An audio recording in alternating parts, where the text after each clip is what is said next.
આમ આદમી પાર્ટી અત્યારે ગામો ગામમાં અલગ અલગ સભાઓ યોજી રહી છે, કારણ કે તેમનું આયોજન છે કે આ 2 મહિનાની અંદર ગુજરાતભરમાં 2000 જેટલી સભાઓ તે લોકો યોજવાના છે। એટલે આ આયોજનના ભાગરૂપે આમ આદમી પાર્ટી દરરોજ અલગ અલગ જગ્યાએ ઘણી બધી સભાઓ યોજતી હોય છે અને આ સભાઓમાં જે ચર્ચાઓ થતી હોય છે, જે ભાષણો થતા હોય છે, એ ઘણીવાર વધુ ચર્ચાનો વિષય બનતા હોય છે। સુરેન્દ્રનગરમાં ગઈકાલે રતનપર ગામે આમ આદમી પાર્ટીની એક સભા યોજાઈ હતી અને થોડા દિવસ અગાઉ મોરબીમાં જે લાફાકાંડ થયો હતો તેનો જવાબ હવે રાજુ કરપડાએ સુરેન્દ્રનગરની ભૂમિથી આપ્યો હતો।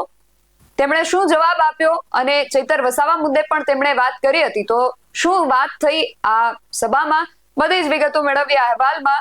જય હિન્દ, BSI ટીવી ન્યૂઝ પર આપની સાથે હું છું નિધિ ગઢવી।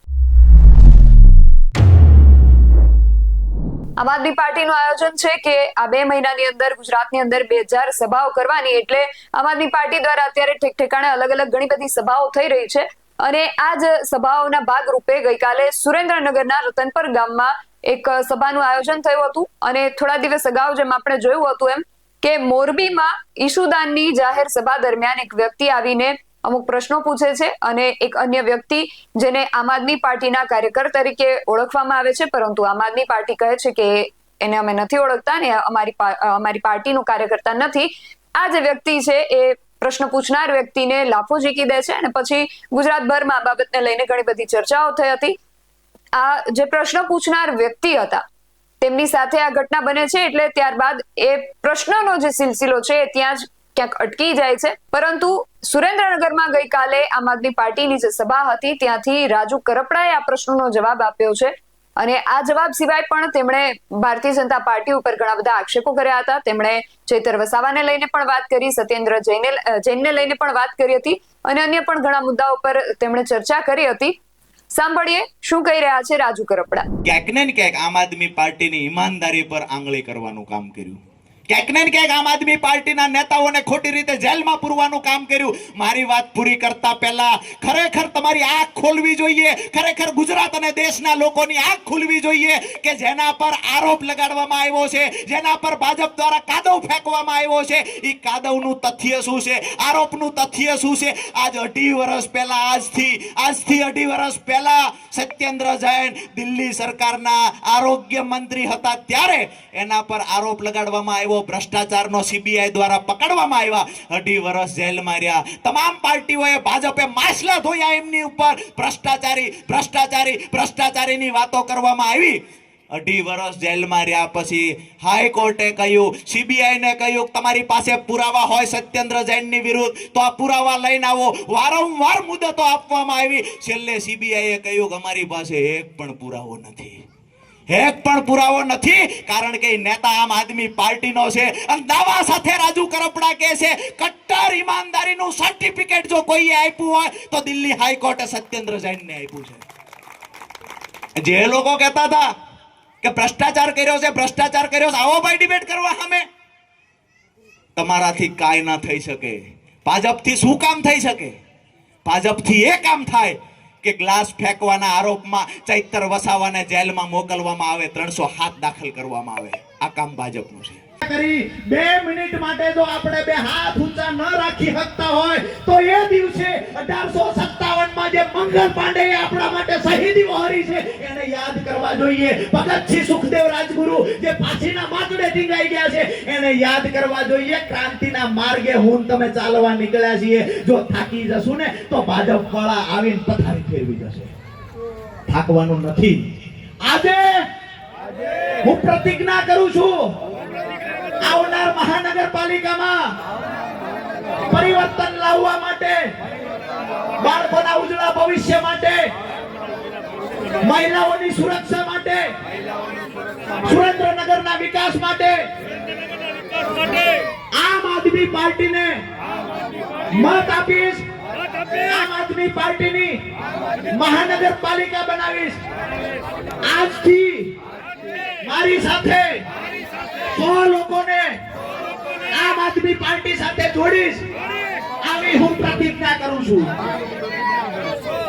અમારી સભામાંથી ઊભો થયેલો વ્યક્તિ ક્રાંતિકારી વિચારો લઈને ઊભો થાય છે અમારી સભામાંથી ઊભો થયેલો વ્યક્તિ ગુજરાતનું આવનાર ભવિષ્યની ચિંતા કરીને ઊભો થાય છે. અમારી સભામાંથી ઊભો થયેલો વ્યક્તિ મહિલાઓની ચિંતા કરે, યુવાનોની ચિંતા કરે, ખેડૂતોની ચિંતા કરે. અમારી સભામાં આવેલો વ્યક્તિ મન બનાવીને ઊભો થાય છે 30 વર્ષના ભાજપના મૂળિયા કાઢીને રહેશું.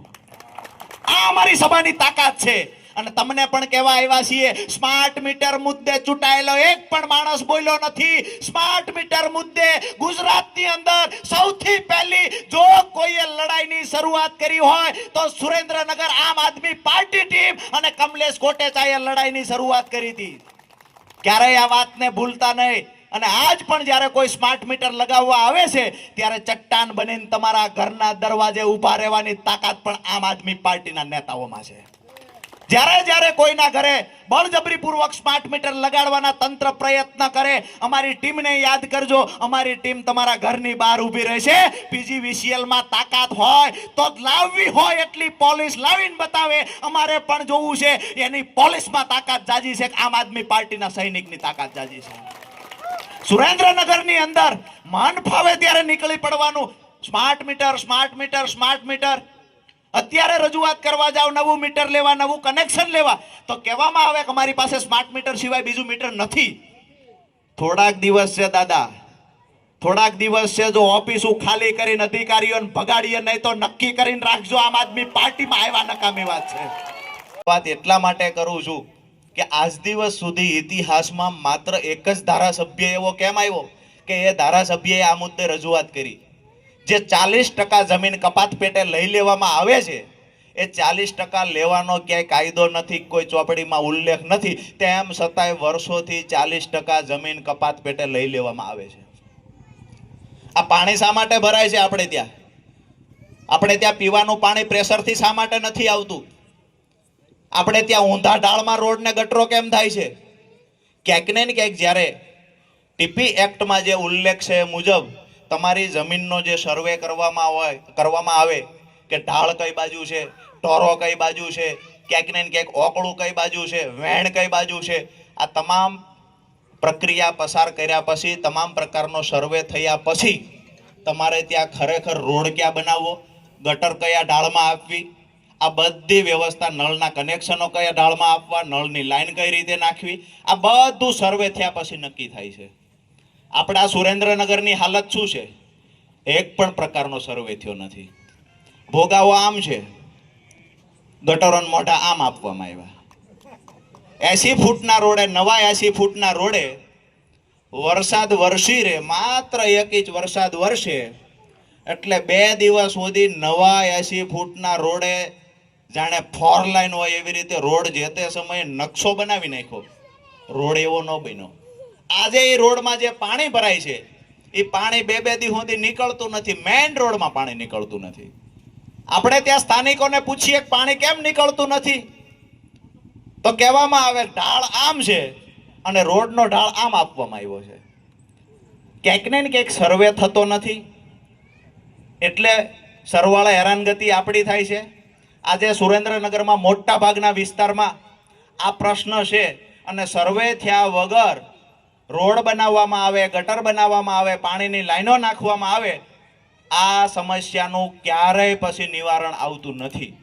આજે રતનપરમાં ભરાય છે ને મોટા ભાગના વિસ્તારોમાં પાણી, આ સમસ્યાનું નિરાકરણ એટલે નથી આવતું કે જ્યારે અવાજ ઉઠાવવાનો હતો ત્યારે અહીંયા અંગૂઠા સાપ નેતાઓ બેઠા હતા, ત્યારે એને ખબર નહોતી, ત્યારે એને અહીંયાથી આપણો ચીફ ઓફિસર નગરપાલિકાના હતા એ ક્યાંક આમને આમ જ થશે એટલે એ ક્યાંક ઓકે સાહેબ એમ થશે.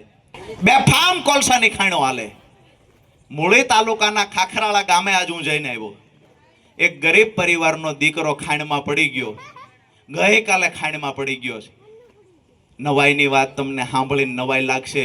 વિશ્વગુરુ બનવાની વાતો કરનાર આ ભારતીય જનતા પાર્ટીના શાસનમાં આખા સૌરાષ્ટ્રમાં કમલેશભાઈ ઓક્સિજનની બોટલ પાણીમાં ઉતરી શકાય એવી નથી તંત્ર પાસે. આખા સૌરાષ્ટ્રમાં નથી. તમે તમારા દીકરાઓને સાચવજો, તમારી દીકરીઓને સાચવજો. એના રક્ષણ માટે અહીંયા કોઈ વ્યવસ્થા નથી. અહીંયા ખરેખર દુઃખ સાથે એક વાત કહીશ કે અંગ્રેજોના શાસનમાં હાલત હતી એના કરતાં પણ બદતર હાલત ગુજરાત અને દેશની કોઈએ કરી હોય તો ભારતીય જનતા પાર્ટીના નેતાઓએ કરી છે. તમારી દીકરીઓ સલામત નથી. તમારા દીકરાઓને સાચવીને રાખજો. તમારા દીકરાઓને ગેરમાર્ગે દોરવાનું કામ પણ, નશાખોરી તરફ ધકેલવાનું કામ પણ ભારતીય જનતા પાર્ટીના નેતાઓ કરે છે. ક્યાંક ને ક્યાંક તમારા બાળકોને શિક્ષણથી જાણી જોઈને વંચિત રાખવાનું કૃત્ય પણ ભારતીય જનતા પાર્ટી કરે છે. એ જુસ્સા સાથે બોલવાની છે કે જોરાવર નગરથી ગાંધીનગર સુધી અવાજ જવો જોઈએ. જે લોકોએ તમારી સંભાળ નથી લીધી ને, આજે કહીને જાઉં છું કે અઠવાડિયામાં જો એ લોકો ભાજપના ચૂંટાયેલા નેતા જો ખાયણું આટા ન મારતા હોય તો મને કહેજો. આ રોડ જે નથી થતો ને, આજે અહીંયા સભા થઈ છે, અને જો આ રોડે અઠવાડિયામાં ચાલુ ન થઈ જાય તો કહેજો. અને જે લોકો નથી કરતા, બેનને ઉતાવળ ખૂબી કે હાતમ પહેલા કે હાતમ પછી. બેન, અમારા માટે રક્ષાબંધન શું તહેવાર છે એ ખબર નથી. સાતમ આઠમ શું છે એ અમારા માટે એટલે ખબર નથી કે જ્યારથી મન બનાવી લીધું છે પરિવર્તન માટે, ત્યારથી ઘરે 2-5 દિવસે એકવાર જઈએ છીએ. અમારું યોગદાન છે, સાથે પરિવારનું યોગદાન છે. અમે પણ અમારા બાપનો વાલસોયો દીકરો છીએ, છતાંય ભાજપની સામે મોરચો માંડીને લડીએ છીએ. અને તમારા ચરણોમાં પ્રાર્થના કરીને કહીએ છીએ, આવનાર સમયમાં યુવાન એકલો ન પડે એ જવાબદારી આજ તમારા માથા પર મૂકીને જઈએ છીએ. બોલો ભારત માતા કી જય! જવાન ઇન્કલાબ! ઇન્કલાબ!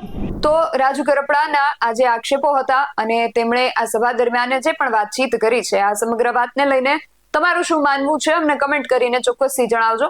આવા જ વધુ અહેવાલો સાથે મળતા રહીશું. તમે મારી YouTube ચેનલને સબસ્ક્રાઇબ કરવાનું અને અમને Facebook અને Instagram પર ફોલો કરવાનું ભૂલશો નહીં. બાકી અવનવી અપડેટ્સ માટે આપ જોતા રહો BSI ટીવી ન્યૂઝ. નમસ્કાર.